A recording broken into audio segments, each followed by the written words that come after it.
Okay. Okay, yeah, let's see.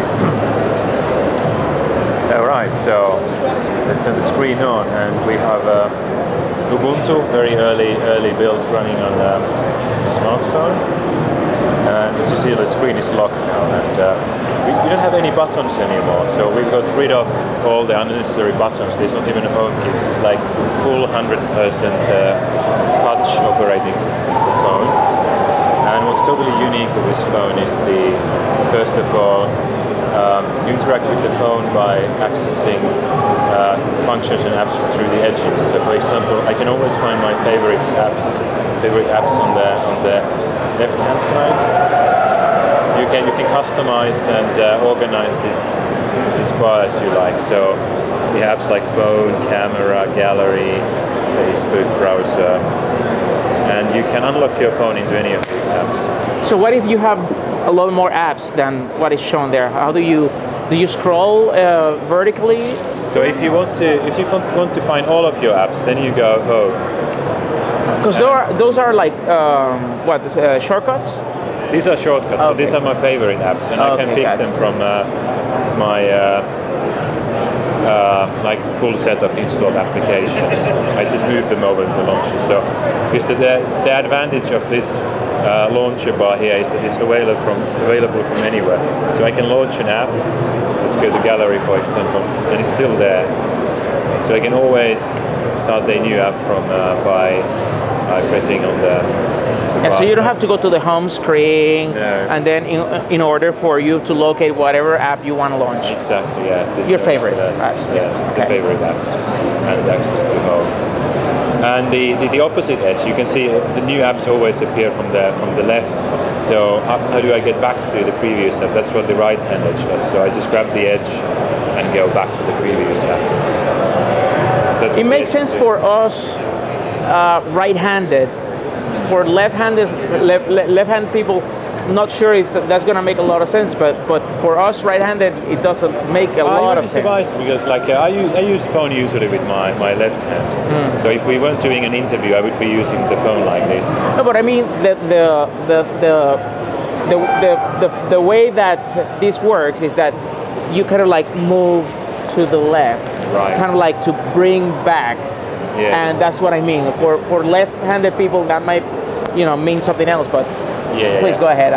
It's possibly cultural, also like in Asian languages, so Arabic, Hebrew, you read from right to left. So maybe it's possible. Ubuntu is very, very flexible. So maybe for your country or for your market, we might want to mirror the interface. Maybe something that user can. Okay. Right, so that's left and right edge. So like on the top we see these little system status icons, and usually on phones they just convey you information, whether you have Wi-Fi signal, whether your battery is full or empty, and you can't do much about that. On Ubuntu you can access the settings behind those icons by swiping down and then moving your finger sideways until your finger is on top of the setting you use. For example, if you want to change network settings, you pull it down. And then I log on to the network I want to access and then push the menu away. So it's really easy. You don't really have to leave the application if you want to change a setting or do something like a flicker switch, some airplane mode, flight mode, mute the phone, something that you do sometimes very regularly. We've also integrated messaging to the top bar, so the little blue envelope there, if I go there, I find a list of all my outstanding messages. Can you scroll up and down to see?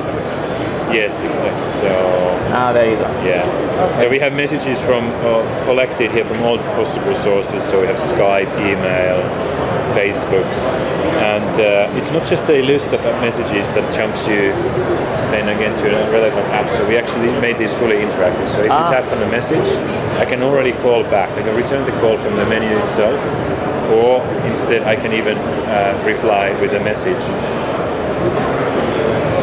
So again, we are blurring the line between the system and application, so that we bring the user the benefit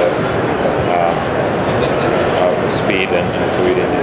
So for example, I see this is a text message, and there's a reply field already here. If I tap on it, I can start typing message. And when I'm done, I just push the menu away and I'm back in the gallery. So you can see the gallery application. This is one of our native Ubuntu applications, and it's very clean interface. So the layout is organic, and all I see is my photos. So if I start scrolling, everything else disappears. I can just browse my photos, and let's open one of these. And now the question is, how do I interact with my photo? How do I find out what I do? Because there are no buttons visible. Right. By default, everything is we just show you content because it's interesting. But when you need controls, you always find them from behind the bottom edge. So I just swipe up, and that's where my toolbar is. So if does it have to be like right in the middle where you do that movement, or you can do it from anywhere? Yeah, I can do it. It is the whole edge. So okay. I just like all this is reserved for that. And these controls are relevant. So like this is contextual. When I'm viewing a photo, I might want to edit it. So that's where the editing options are. I might want to delete it or even share it. So we don't show anything that's not necessary, that's not needed at this point. And like we see, so Facebook is part of the basic function. So I can select the photo and share it from this view. And you can hide the controls again, and then just keep on browsing my photos. And there's also a little back button there.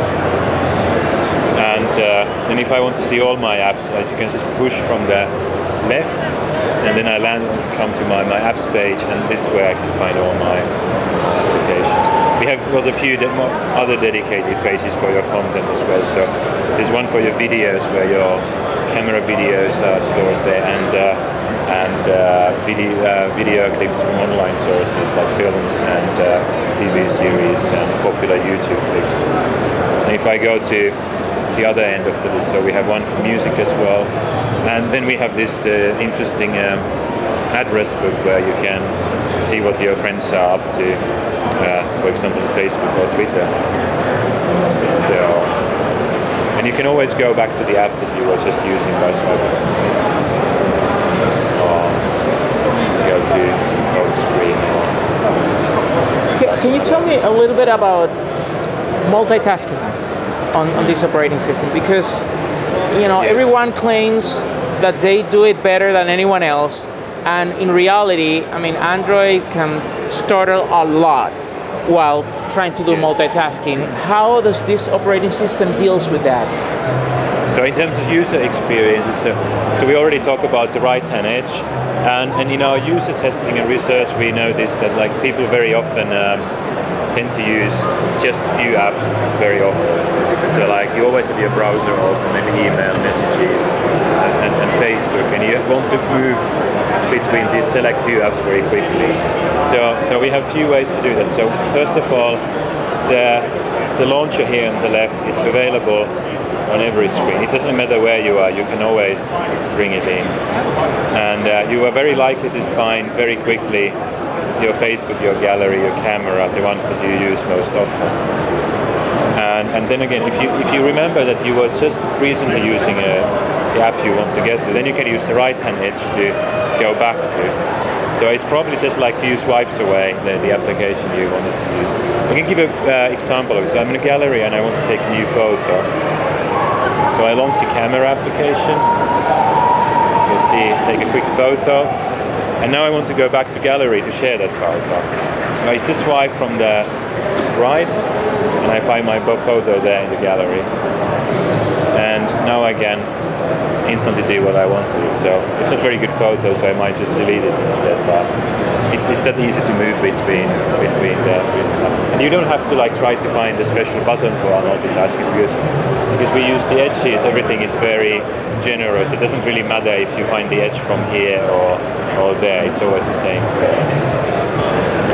So that kind of like provides a certain continuity. Exactly. And sense of familiarity. Yeah. The more you use it, you know that things will happen or operate always the same way. So you learn very quickly that like the left edge is always for launching app, and right edge is for for going back. and the bottom edge is for hiding and showing your application controls. And if you need to tweak system settings, you always find them here on the top. So I can mute the phone and see, it was so quick, you can hardly. Yeah, it was quick. Yeah.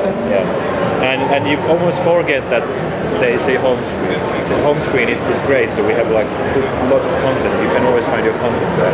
But if you just want to move back and forth between your apps, you don't really have to go home that often. So you go to home when you want to see what your friends are up to, or you want to see what new films they are available for you, or it's basically for your content, regardless whether it's on the device or in the personal cloud or online sources. So we've tried to invent like a whole new way to navigate and access your content. One more question. The lock screen that is not a lock screen. Can you explain that to me? So the idea is that the lock screen is just there to help you not to accidentally start the phone call. So let's give an example. So I have all these edges, so like the back and apps available when the phone is not locked. And now I turn the screen off and turn it on. So now it's locked in the sense that I can't accidentally do anything. But those edges are still available. So this is not usually on the lock screen on Android or iPhone, you only can access camera, you can unlock the phone, you can maybe access the dialer function. And here it's no different from the regular phone, so we can just launch into any of those applications directly from a lock screen. So we are not limiting your options. So it's really quickly, you turn the screen on, go to the application you want to use, and you go. So that dial, it just kind of like shows you the different status of different applications without you having to go into them and see what's going on. Yeah, different ways. It depends. Like, it's also very flexible. So like there are many ways to do the things. So like you should like figure out like your own way how you want to use it. Some people might want to use the traditional home screen, and it's all right. We have it, so it's no problem. And there will be settings application if you like to more traditional way. But the more fluent you get with these gestures, I'm sure you'll be more comfortable with the idea of these new features we are doing. Very, very interesting take on the mobile operating system world, definitely. Thank you so much for this walkthrough. And the press release said that we're going to see the first devices in 2014, right? Or late this year. So or late this year, yeah, could happen. Maybe before Christmas, maybe early next year. Depending. We'll be all watching. Thank you. Thank you so much.